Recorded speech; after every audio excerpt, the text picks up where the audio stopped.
Greetings, beautiful people. So, this is not going to be a full show. I just want to come and talk about something. A post that I wrote on my in my Note to Self group on Facebook, and it was never frown on the past, but be grateful for the growth of today. Now, I know sometimes that may be hard for those of us who may have just gotten out of being pessimism and, negative thoughts, negative beliefs, and everything like that. So what this means to me is to never frown on the past, but be grateful for the growth of today. Is that we kind of don't really know what life is going to throw at us, even though when we go through different experiences and different things, it's setting us up for something. Something is setting us up for something, whether it be success or whether it be our own downfall. And so this is something that I had to kind of like overcome, because I used to always talk about the past and what somebody did this, somebody did that, this person did that, this person did this. And so I recorded to y'all. I'll come out there in a minute, okay? And I used to be like the complainer about what somebody did to me, going back, thinking about the past, what could have, should have, would have happened, saying, I should have, just going through things from the past that really was for me to be able to grow from and to learn the lesson from, instead of pointing the blame and saying this person did this to me, this person did that to me. It's for you to grow. It's pushing you for you to go on your right path. Even it's so many things. Like, you can be the black sheep of the family. You don't understand why your family treats you or talk you the way that they do. It can be sibling rivalry. It can be the parents not, it can be so many other things. It's about who you are today and right now. What do you learn from that trauma or from that negative experience? Because everybody has trauma. Everyone has trauma. And it's about, what are you gaining from that trauma? Are you going to continue reliving the trauma all over again, over and over and over? That can drive you mentally insane. Or are you going to take that trauma and maybe put it in a book? Are you going to take that trauma and that anger and put it towards an art masterpiece? Are you going to take that trauma and put it into a movie? People think that, you can tell your story without it being, you put in direct names and things like that. I think that's what people get caught up into, telling their story and using names, which it doesn't matter. You're telling your story. And so that's just something that I want to say, is to never frown on the past, but be grateful for the growth of today. Your growth of today is going to take you somewhere continuously over and over. And it's from what you learned from the past. Everything from the past is of benefit of the future. So that maybe you went through something and you went through that in order for you to know that when you do receive whatever, whether you want a partner, whether if you was in a relationship and the partner that you was in was very abusive, they weren't romantic. So now you know what you don't want. You don't want an aggressive man. You don't want this and that and X, Y, and Z. Or, maybe a job. Maybe people are on some jobs that they don't really like and they really want to break out and be an entrepreneur. And I get it now that everybody don't want to be an entrepreneur because it's too much work, and I get it. But, just little small things from the past that we kind of beat ourselves over of, when it's not for us to beat ourselves up or to beat anybody else up. It's for us to be able to take whatever that experience showed us and apply it to your life and apply it to the future. That's what experiencing is all about. Life is the best teacher. It's the best experience, and life experience is like the best teacher, because you're experiencing it in real time. Of course, sometimes we may want people to talk to sometimes, but More than likely, what you need to know, what you are going after is already inside you. It's for us to be able to either go back to the past and see where did you miss something at? What did I miss as to why I keep going in cycles over and over and over and over and over again? And how can I break this cycle? So that's just what I want to talk today. I didn't want to do a full show because I'm busy today. It is 4/22/22. And I hope everyone is taking care of themselves, surrounding yourself around positive, upbeat people. Remember, birds of a feather flock together. Don't forget that. Be mindful of the people that you share your energy with. You know, we have all types of energy vampires and all of that things out here. You never know. So protect yourself at all times. And until next time, gods and goddesses, peace. Greetings, beautiful people. This is Divine Akuwabi in my J. So I came for like a little message, and I don't know why I repeat things so much. That's the mommy always around. So 3 things that I suggest when you are beginning your spiritual journey.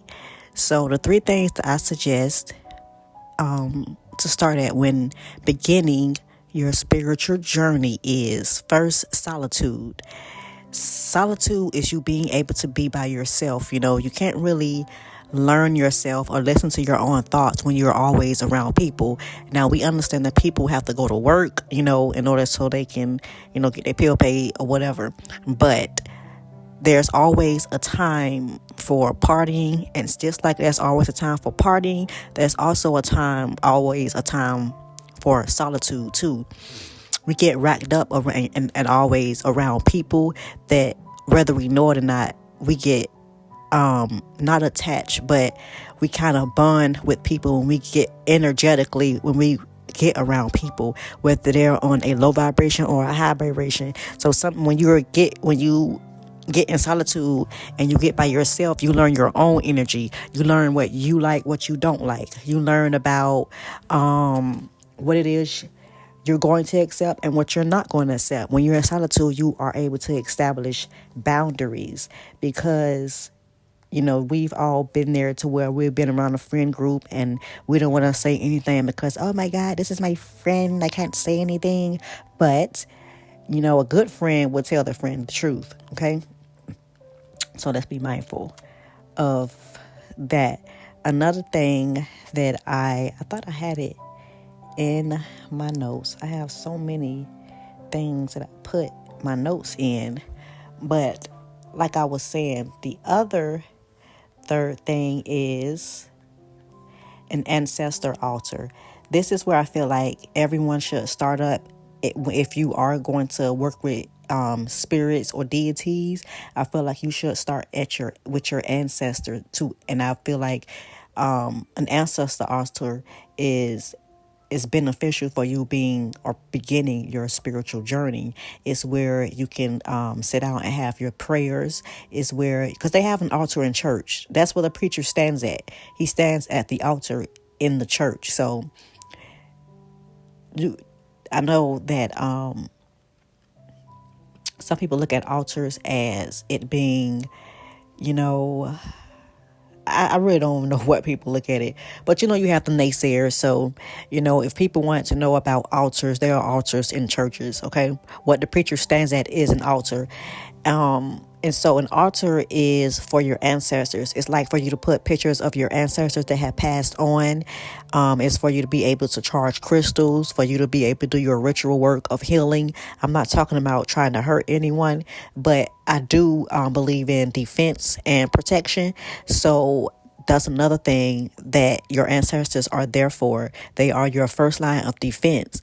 And then you have to really know what you're doing before you really get to working with different deities or different energies like the Orishas, the Loa. You have to do certain rituals in order to venerate them, in order for them to even be able to trust you, okay?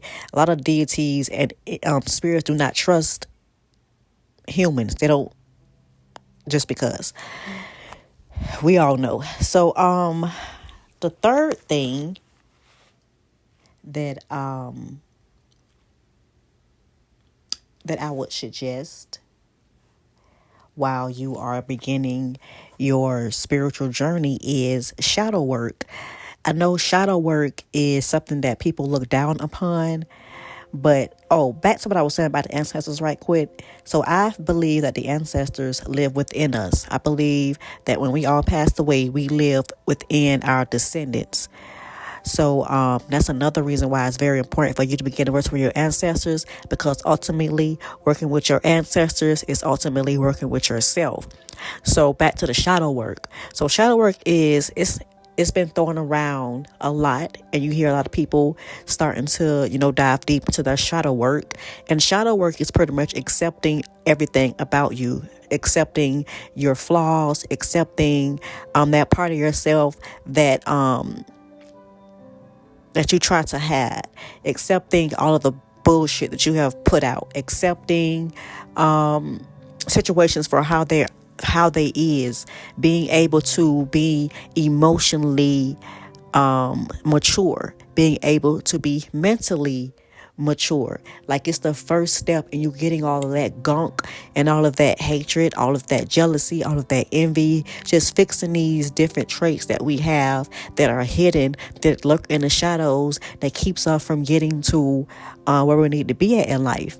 And so I feel like shadow work is the first step to you getting out all of that trauma, going within and working with your inner child, understanding why you do certain things that you do, and a lot of things that we do as adults, we get it from our childhood. Now, some things it's kind of like unbeknownst to us, because I didn't even know how important childhood was, and what you're taught in childhood, and the way that you believe certain things in childhood, even the way that you speak to yourself, in childhood. Those things play a role in your adult life, and how you are going to go about life and communicate with people, how you treating people. All of those things come from our childhood. And so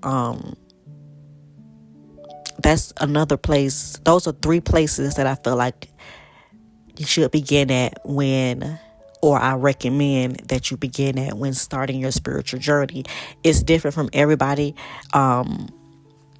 But it's always going to turn you back to that shadow work, or if you going within, or you being able to be in solitude. When you become in solitude and you get by yourself, and you by yourself for a while, certain things it just don't matter anymore. Like pettiness is out the window, drama, gossip, all of those things, money you don't really care about like that, because you know that everything is spirit. Everything originates from spirit. Okay. Even our three bodies, even the dis-ease, it begins from our spirit not being in an alignment. And so hope y'all are appreciating the content. I limited on where I share my energy, so I will only be on my podcast and on my YouTube channel. So if you haven't subscribed, make sure you subscribe on both of these platforms, and let me know what you think about the comments. What are some things that you suggest, or that you have done on your spiritual journey that you started off with?